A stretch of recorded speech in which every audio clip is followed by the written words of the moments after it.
Alıştım ben sana, her yerde sen varsın. Gözüm görmez oldu, yokluğun çok acı. Bitmiyor geceler, saatler geçmiyor. Zaman durdu sanki sen gidince. Ne kadar da zormuş aşkın gidişi. Umutsuz beklerken çaresiz kalbim.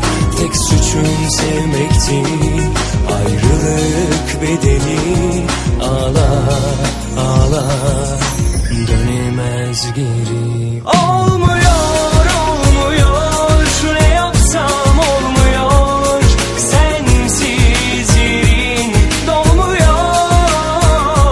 Bir gelsen bir görsen, kalbim ağlıyor. Sensiz yerin dolmuyor.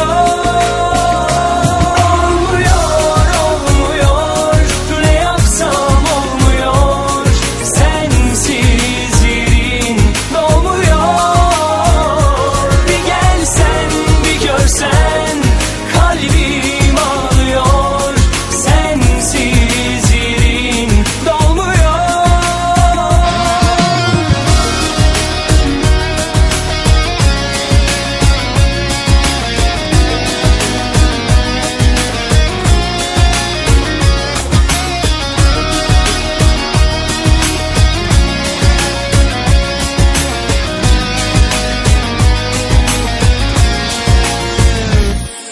Alıştım ben sana, her yerde sen varsın.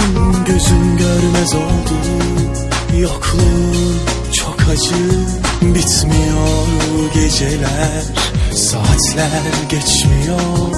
Zaman durdu sanki sen gidince.